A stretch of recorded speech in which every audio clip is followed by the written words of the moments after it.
With the bonfire lit, the story begins. The children of the black eyes, the curse that walks among us. Based on a true story. The darkest corners of the world, there is a secret that few dare tell. They knock on your door, ask to come in, whisper words that send chills down your spine. They are children, but something about them is terribly wrong. Your eyes are an endless abyss. Whoever crosses your path will never be the same. The legend of Children of the Black Eyes began as an inspiration among those who had the sadness of seeing them up close. Some escaped but bore invisible scars. Others simply disappeared. Based on true accounts, this story follows decades of frightening encounters and a dark truth that should never be discovered. The wind was blowing hard that night in 1996 in Abilene, Texas. Brian Bethel, an experienced journalist and skeptic, has never been a man who believes in urban legends or the supernatural. Sitting in his car near a movie theater, he reviewed some notes before going in to buy tickets. Everything seemed normal until two boys appeared out of nowhere, knocking on the vehicle's window. Their faces were shadowed by the dim streetlights, but there was something about them that made Bethel's stomach turn. The boys had a strangely rigid posture, as their bodies didn't know how to imitate a child's natural gestures. The tallest one spoke first, his voice monotone and too formal for a boy his age. "Sir, we need a ride home. We forgot the money and want to watch the movie. It'll just take a moment." Bethel hesitated, his intuition screaming at him not to open the door, but the boys insisted, now with a slightly irritated tone. "Please, sir, we can't come in if you don't allow it." It was then that Brian realized something was wrong with their eyes. In the darkness, he could not see irises or pupils, just a black, deep, endless void. A shiver runs down your spine. His entire body told him to get out of there, but his mind tried to find rational answers. Maybe it was a trick of the light, maybe. But then came the pavement. An irrational, primitive fear took over his being, as if his soul was trying to escape before his body even reacted. The taller boy leaned a little closer to the window. "Sir, we need to go in." Bethel feels his hands sweat cold. He tried to escape their gaze, but his eyes were stuck in the darkness of those children's eyes.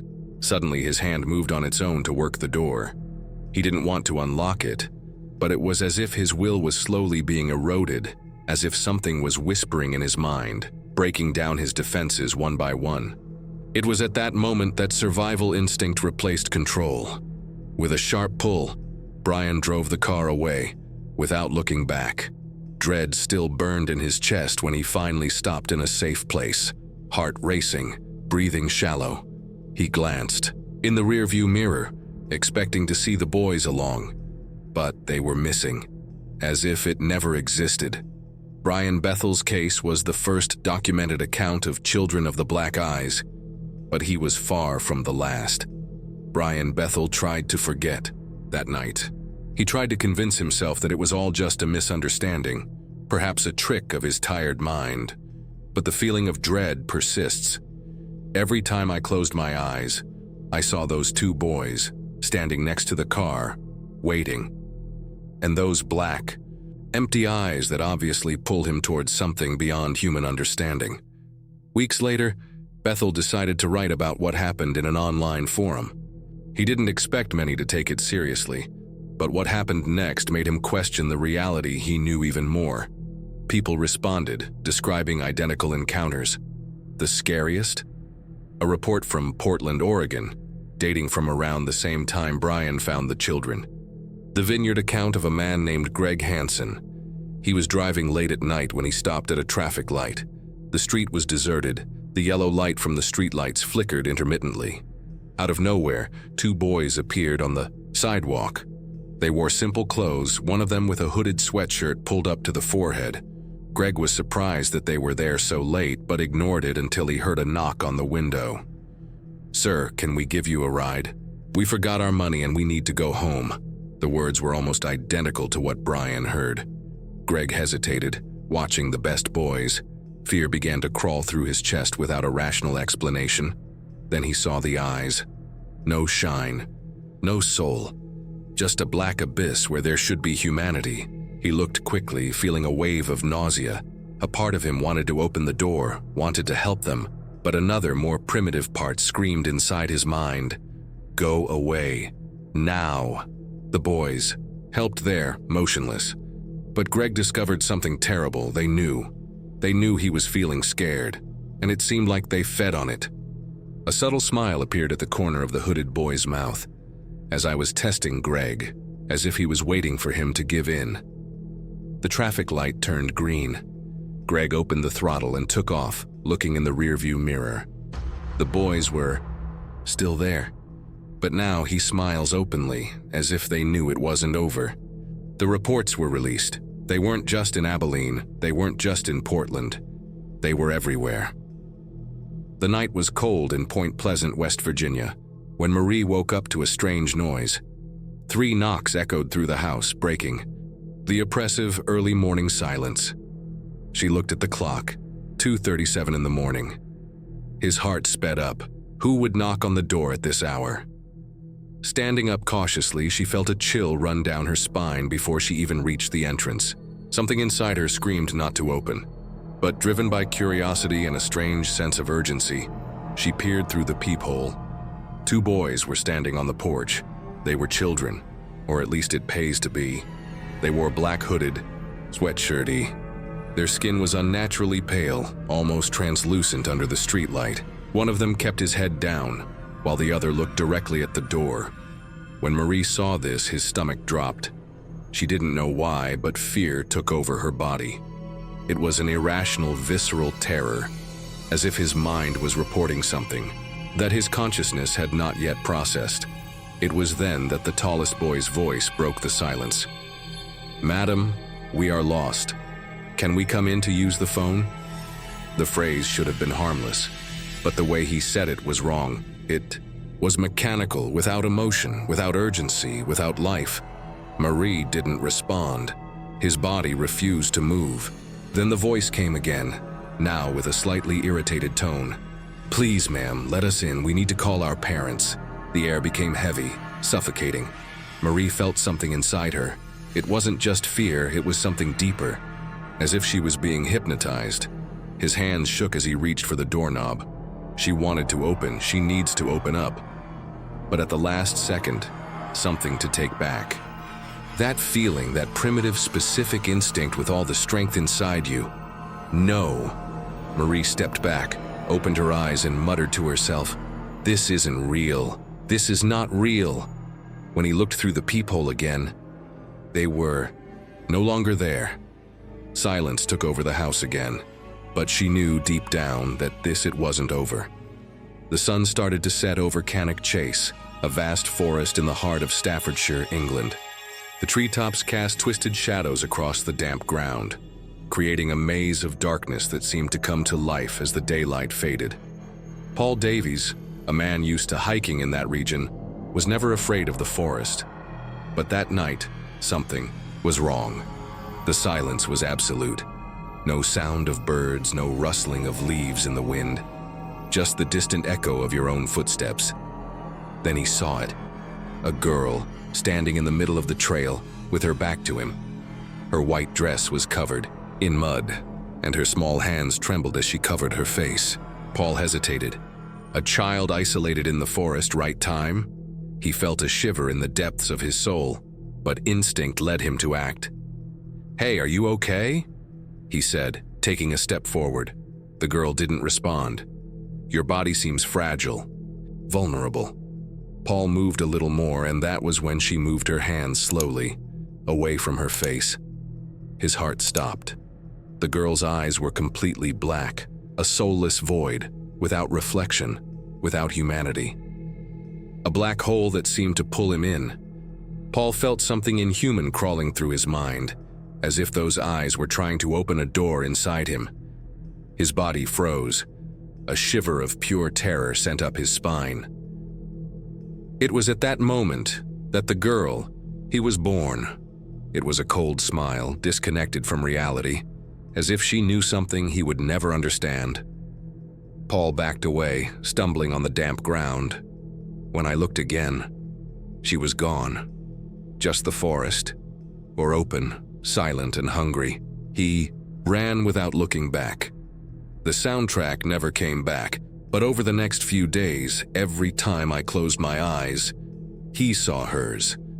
David Holloway has historically been a skeptical journalist. Working for the Daily Star, he covered stories of mysteries and supernatural events, but he had never actually believed anything he wrote.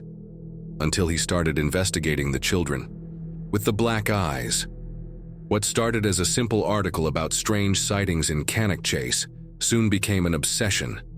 There were patterns, related in different countries, always with similar searches.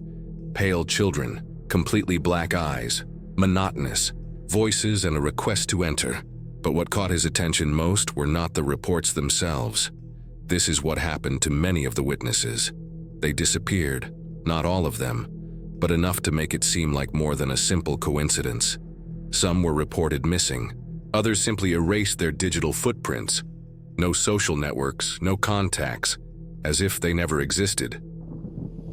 One of the strangest cases was that of Mark Redfield, a former police officer who reported seeing a boy with black eyes in his backyard.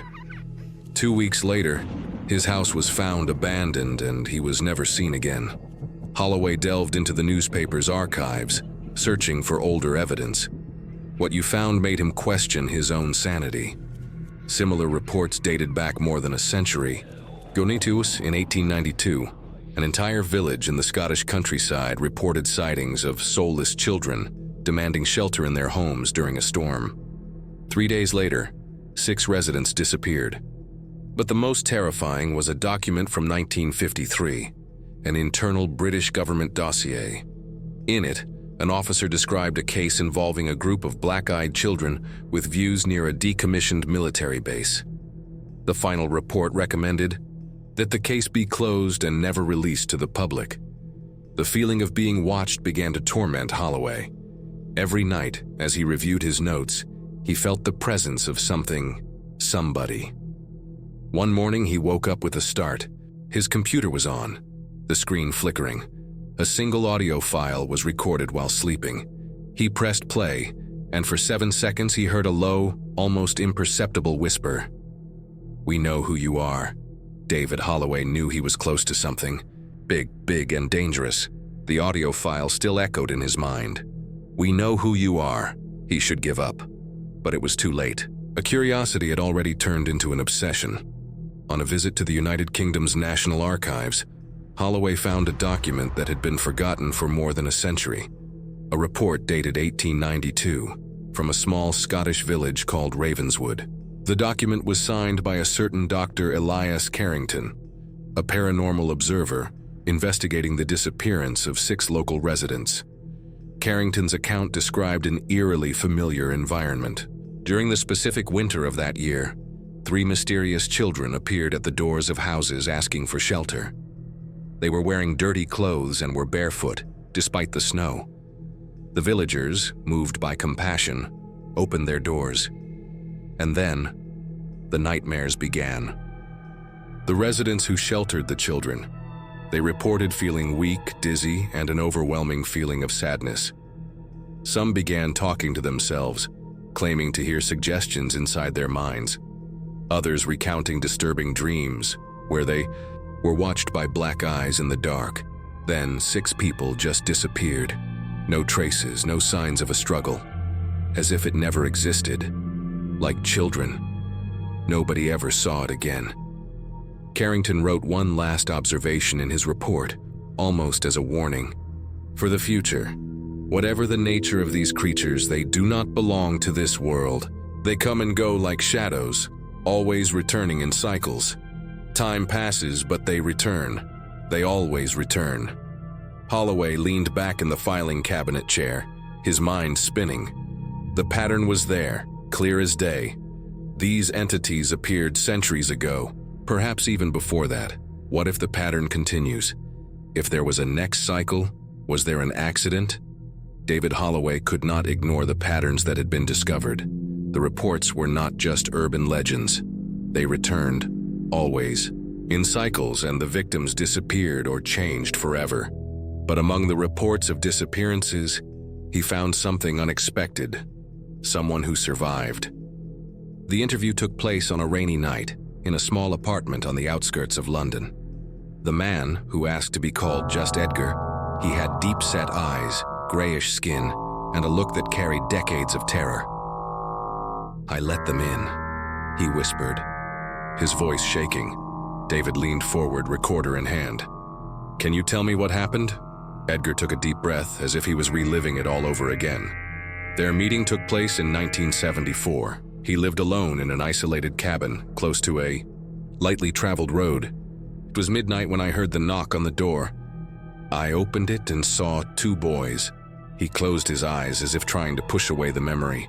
Pale, dark clothes, staring. One of them said, "I need to use the phone." I let them in. Silence. Weighed on the room. Holloway felt goosebumps. And what happened next? Edgar's eyes filled with tears. Everything just got weird. He described how the temperature inside the house dropped instantly. The lights flickered. A low hum filled the air, like a static hiss coming from nowhere. He started to feel a pressure in the head, as if something were inside it, trying to push its mind out. And then the boys looked at him. His eyes, it was like looking into the void of space, an endless hole. But it wasn't just that. Something was in there, something that saw me. He couldn't say how long he was stuck in that feeling, but when he woke up, I was alone. The missing boys. But something inside him was never the same. They took something from me. His voice became just a suggestion. Since that night, I've never dreamed again. I've never felt joy again. It's as if a part of my soul has gone with them. David Holloway. He felt a knot in his stomach. Now he knew one thing. Allowing them in is much worse than simply seeing them.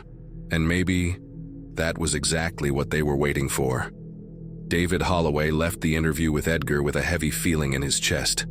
These kids weren't just ghosts, so what were they? The survivor's words echoed in his mind. They took something from me. These entities stole something from people. This meant that they had a purpose. But which one?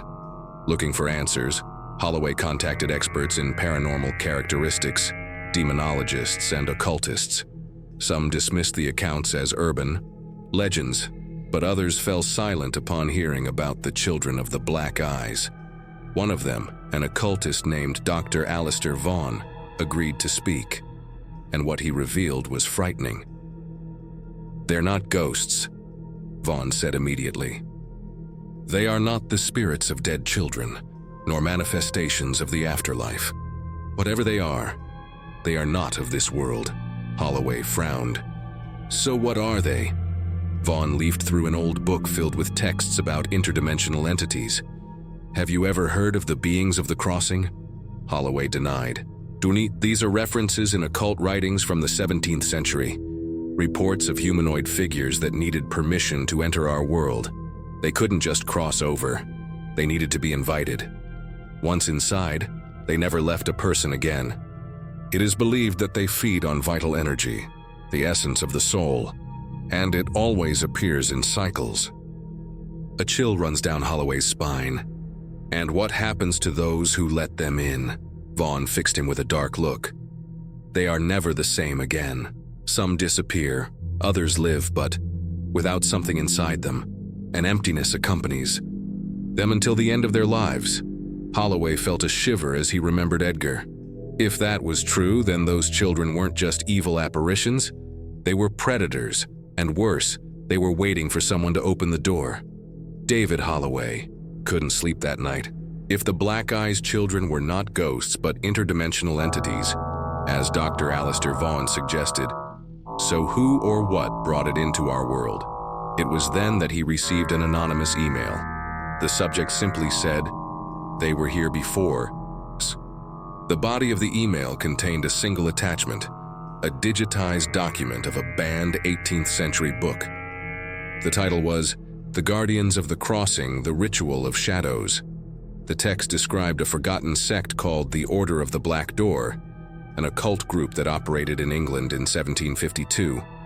Followers of the order believed that there were beings that lived on the other side of the veil of reality, beings who needed an invitation to cross. They performed a specific ritual to open temporary passages, allowing these entities to manifest themselves in the world of the living. The goal: create beings that can walk among humans without being noticed, creatures that would take on familiar, harmless forms. They chose an image of children because no one suspected a child.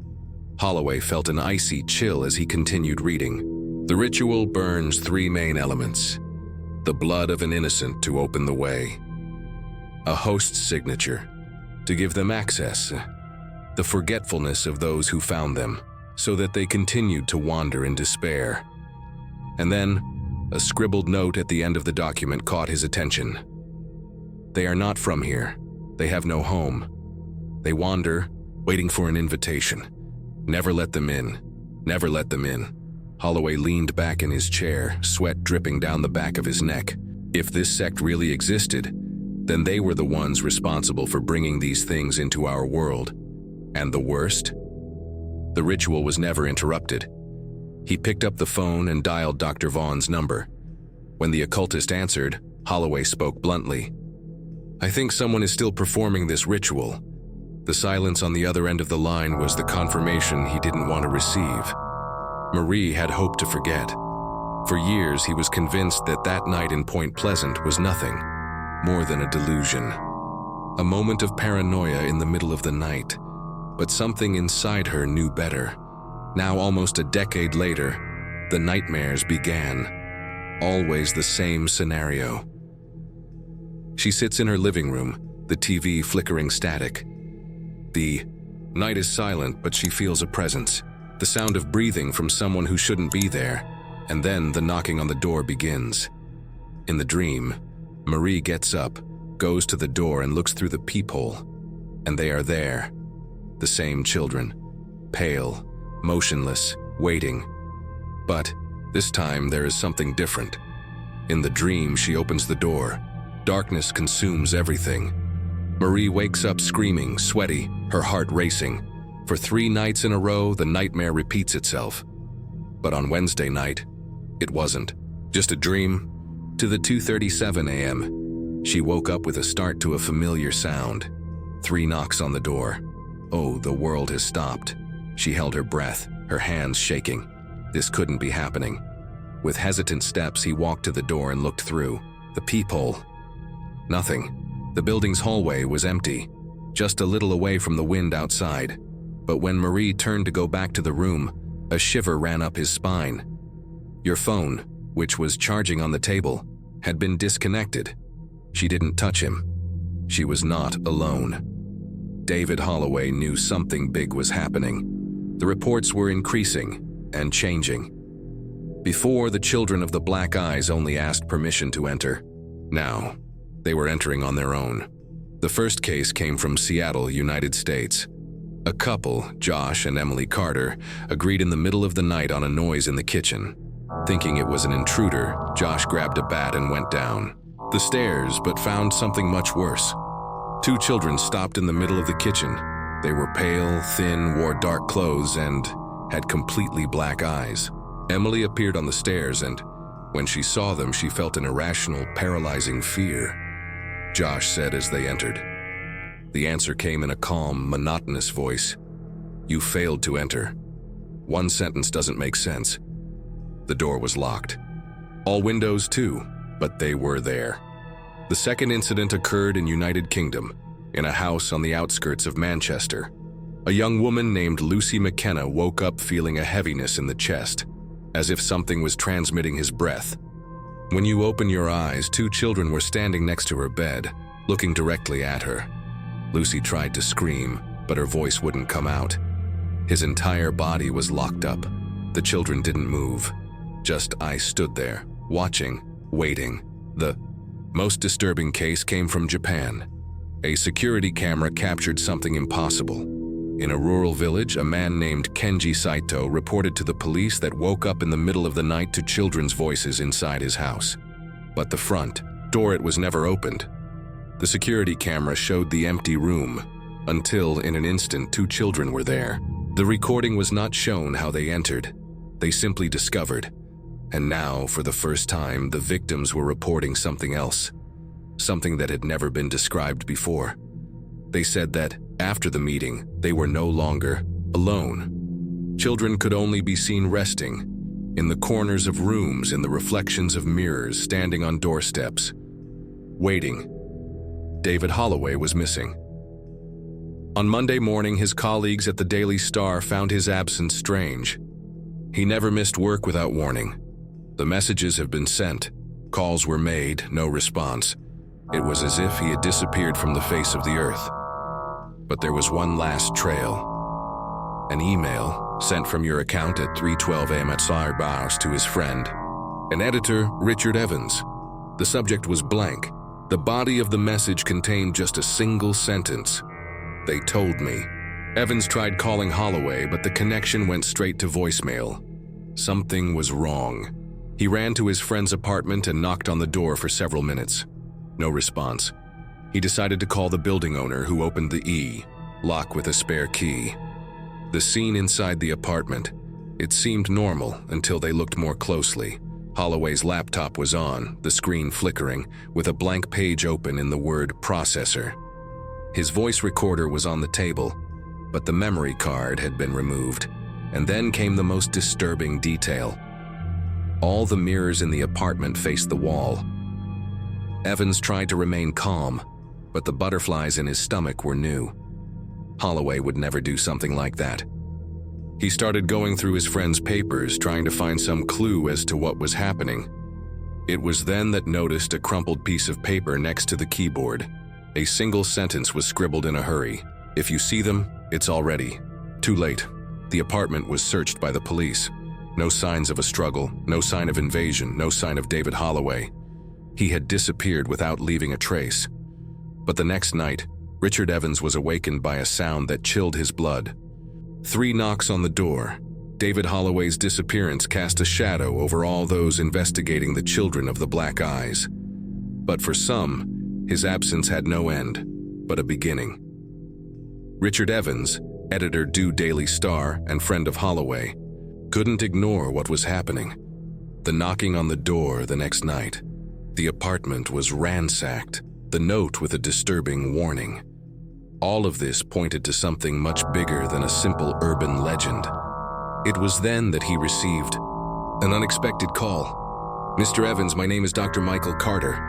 I am a mathematician and researcher of anomalous patterns. I believe your friend David was right. I think I found a code in the reports. Intrigued, Evans arranged a meeting with Carter the next day. When he arrived at the researcher's office, he found a huge world map full of red marks. The lines connected each of the points, creating a complex network, like an invisible diagram that was only now being unveiled.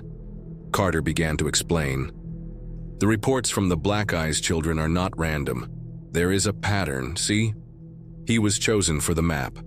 The dates and locations of the apparitions follow a precise mathematical calculation based on the golden ratio. These are not isolated encounters. They are coordinates. Evans felt a shiver run down his spine. Coordinates for what? Carter took a deep breath before responding. It looks like a map, and if my theory is right, all these apparitions point to a single event, a point in time and space where something bigger will happen. He rotated the computer monitor, showing a set of calculations and graphs that predicted the next location where the children of the Black Eyes would appear. It's all leading to a specific place. If we're right, the next large-scale meeting took place in, he hesitated, London in 3 days. Evans' blood ran cold. David Holloway disappeared because came too close to the truth, and now they were about to witness something no one should see. Richard Evans couldn't ignore what he had just discovered. Appearances were not called. They followed a pattern, a hidden code that led to an imminent event. But before I could analyze everything, I received a strange email, sent from an unknown address. The subject was just, "I saw what's inside them." The body of the message contained a phone number and a single sentence: "Before it's too late, you need to listen to me." Evans hesitated, but something inside him knew he couldn't ignore the warning. He called the number, and a female voice answered. She looked scared, as if she already knew why he was calling. "My name is Evelyn Moore. I found the children." There was something dark about the way she said it. Evans was silent for a moment before asking, "You mean to say you've seen one of them?" What Evelyn responded left him breathless. "No, I saw what was beyond them." Evelyn told her story. She was an artist and traveled constantly to exhibit her works. 2018, during a night in Chicago, there was a knock on the hotel room door. When I looked through the peephole, I saw two boys standing in the hallway. They had pale skin, dark hair, simple clothes, and the eyes. Those eyes. Evelyn felt the paralyzing terror, but instead of running away, she stayed there, staring at them. It was at that moment that something happened. The darkness of the children's eyes began to move. It wasn't just a void. It wasn't just the absence of light. Something was inside. "They don't have eyes, Mr. Evans. What you see is an opening to something else, something alive, something hungry." Evelyn described what she saw: contorted figures, humanoid shapes crawling within the darkness, as if the eyes were windows to another world. They're not just messengers, they're portals, and whatever's waiting on the other side is getting closer. Evans didn't know what to say. Everything you lost, you knew. It just got a lot worse. Richard Evans could barely understand what Evelyn had said. If the Black Eyes children's eyes were portals to something more, then what exactly was they trying to get through? He felt like he didn't have much time to find out. The news spread on obscure internet forums. Sightings were increasing exponentially. But now the reports were different. People didn't just see them. Something was happening to their minds. A college student in California posted a frightening account on a paranormal investigations group. "I went to sleep at 11 p.m. I woke up to my alarm going off, but the clock read 11:02 p.m. I wasted a whole day. And ever since then I feel like something is wrong, like I'm forgetting something important." Another report came from Russia, where a man claimed that he was driving to work when, in an instant, he saw him standing in front of the house again. It was like someone had erased my journey from my mind. Time was just absent. Evans received an anonymous email with a disturbing subject line: "Did you waste time too?" The body of the email contained a single attachment, a photo of his own apartment taken outside. He spoke from his chair, his heart racing. He ran to the window and looked out at the street. There was no one there. But something was wrong. His computer said it was 10:37 p.m. He was sure that when he started reading the reports, it was only 9 p.m. He had lost an hour. Dread took over his body. They were no longer just showing up. Now they were thinking with the perception of time and reality. Evans picked up the phone with trembling hands and called Evelyn. When she answered, her voice was weak, almost a whisper. "They're in control now." Richard Evans drove aimlessly, the tremendous hands on the steering wheel. Time seemed to slip through his fingers. Minutes disappeared without explanation. He blinked and suddenly he was somewhere else on the road, as if parts of his consciousness were ripped away. He was not alone. A group of survivors, people who had encounters with the children of the Black Eyes and escaped, began to organize in secret forums. The only rule was clear: not disclosing your location online. They decided that the only way to survive was to flee to a distant place, a place where the influence of these entities was minimal. The destination? A shelter in an isolated forest in Canada. Richard had been there for a few hours, meeting Evelyn Moore at a closed gas station, where they changed cars to eliminate any trace. The feeling of being watched never left them. When I arrived at the hiding place, I found other people who had already been there for days. Among them was a man named Daniel Foster, a former paranormal investigator, who seemed to have discovered something terrible. "Do you think we can hide?" he said, his voice shared with desperation. "But they already know where each of us is. They always showed up." Richard felt a shiver run down his spine. "Like this," Foster stated an old photo taken in 1998. It was an image of a black-eyed child standing in front of a house. "That was my home when I was a kid." Richard picked up a photo, trying to process it. "Are you saying they marked you me since you were little?" Foster agrees. "And I'm not the only one. I've found records of other victims. Many of them were marked years before they had an official encounter. The truth is, we don't find them by chance. They choose us. And when they do, they never leave us." A heavy silence took over the shelter. If that were true, running away would be no use. They have already been convicted. And then, someone knocked. On the door, 3 beats. The air temperature became heavy. Richard felt a tingling on the back of his neck. No one was supposed to know it was there. Daniel Foster swallowed hard and whispered, "They came to get what's theirs." The silence of the hidden shelter was suffocating. Nobody moved. The 3 knocks on the door still echoed in Richard Evans's mind. They all were. Daniel Foster held an old photo album in his shaking hands. He knew what it wanted. If they had been found, there was nowhere left to run. But before anyone could make a decision, Evelyn picked up Foster's album and began leafing through it. Old photos showed ordinary moments, birthdays, holidays, family gatherings. But then, something bizarre caught his attention. In a 1986 photo, Foster, as a child, sat at a dinner table smiling. But in the corner of the image, almost out of frame, there was a figure. Small, motionless, monitoring. One black-eyed child. Richard's heart skipped a beat. Is this real?" he said, feeling panic rising in his throat. Foster took a deep breath and turned the page. The next photo was even worse. Same table, same day, but now the child was closer. "I don't remember her being there," muttered Foster. "But in every photo, she appears." Evelyn frowned. "You said you found missing persons records. What do you mean by that?" Foster swallowed. He opened his laptop and showed files he had collected over the years. Home videos, old photos, family recordings. People who have had encounters with the children of the Black Eyes have simply disappeared without explanation. But in some cases, their images still appear in old files.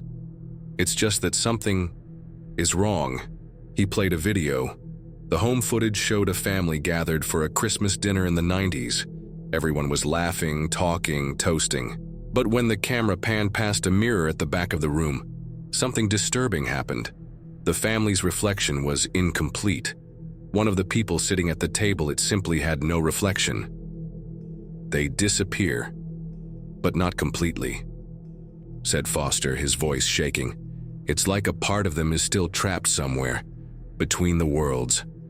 Richard turns away from the screen, feeling terror rising within him.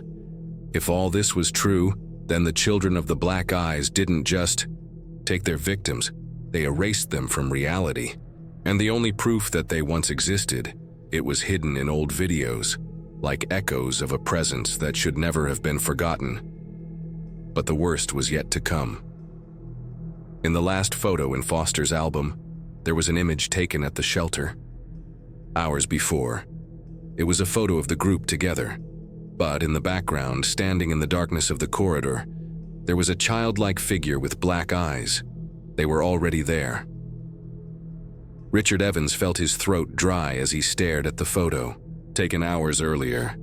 The childlike figure with black eyes was there at the end of the shelter corridor. There were no more doubts. They were never alone. Daniel Foster looked at the other survivors, his eyes wide with terror. "The cycle is closing." Evelyn Moore slid her trembling fingers across her laptop keyboard, connecting the last dots of the pattern. She crossed all the data and locations of the apparitions and came to a final conclusion. The appearances of the Black Eyes children have always followed a cycle of exactly 27 years. The first massive wave recorded was in 1892, then in 1919, 1946, 1973, 2000. She hesitated, swallowing hard. Richard completed a sentence for her. "Now it's 2027. The shelter was completely silent. The cycle was about to close. But this made the kids weren't just showing up randomly. They were waiting for this moment to complete something. Foster removed a folder full of files he had collected over the years. Inside, there were pages torn from old books, occult records, excerpts from diaries of people who had encounters with the children and were never seen again. In one of these documents, a text caught attention. When the cycle closes, the doors will open, the crossing collects. Evelyn felt her skin crawl. The ritual, she whispered. The cycle is not just a pattern. It is a ritual, a process that takes centuries to complete. Richard felt his stomach drop. But a ritual. For what? Foster faced the group, his expression grim. To open something. To bring something from the other side. They weren't just preparing, they were preparing us. A dull knock sounded on the shelter door, then another, and then a third. Richard looked at the others. This was not a coincidence. Evelyn moved from the monitor, her eyes wide. Oh my God. Richard shook his gaze. The map on the screen showed the cycle of apparitions, and a single central point where all the lines intersected. London. The entire city was marked. The epicenter of the ritual. The point where everything would be completed. Richard felt panic as he came into contact with his body. Children weren't just haunting isolated people. They were creating a pattern that would affect thousands, perhaps millions. And now, it was too late to stop them. The shelter was plunged into sepulchral silence. No one dared to move. The 3 knocks on the door still echoed in Richard Evans' mind. They all were. Waiting. Evelyn Moore frantically tried to decipher the latest data on the laptop, crossing the patterns of the apparitions. Something was happening in London.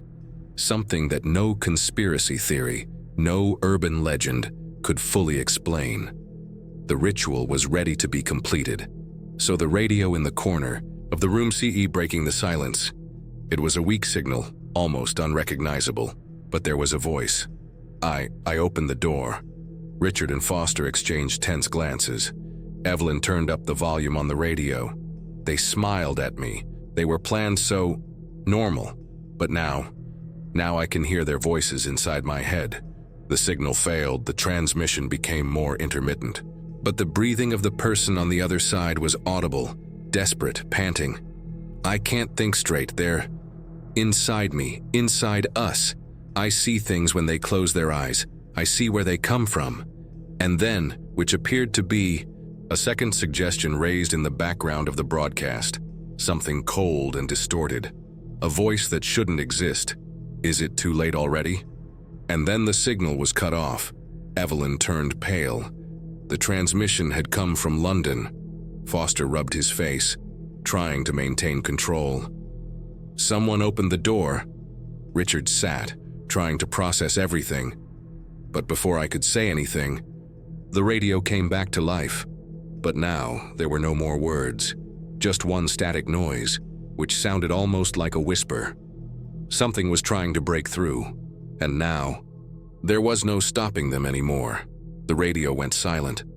No noise, no static, just absolute emptiness. But Richard Evans knew that he didn't want the danger to be over. On the contrary, it was the beginning of the end. Evelyn Moore trembled as she stared at her laptop screen. The map of London flashed red, reducing multiple simultaneous reports. The children with the black eyes were appearing all over the city. Daniel Foster held an old occult diary in his hands, the same one that mentioned the ritual of the crossing. He turned to the last page where a single sentence was written in faded ink. Once the door is open, there is no way to close it. They weren't just haunting people. They were chosen. Richard looked at the others in the shelter, their faces pale with fear. Everyone was thinking the same thing. They had already been marked. Foster took out his phone and tried to call someone, anyone. No signal. The updated news channels to broadcast. London was being swallowed by something invisible. And then the shelter lights flickered. A smell of burning electricity filled the air. Evelyn looked down the dark hallway and held his breath. "There's someone there," she whispered. Everyone turned around at the same time, and there they were, small silhouettes standing at the entrance to the shelter. The eyes are completely black, the light, inhuman smile. They were inside. Richard felt his mind spinning. The air became dense, heavy, as if something was sucking the very reality around it. He tried to move, but his legs were trapped. The voice of one of the ecological children, or across the room, low, hypnotic, inescapable. "We chose you." Richard tried to scream, but the world went dark. A blackout. When he opened his eyes again, he was sitting at the table in his apartment. Sunlight gently streamed in through the window. The laptop was plugged in. The story about the children, with the black eyes, was still on the screen, as if nothing had happened, but he knew. I knew it wasn't real. He felt a presence behind him.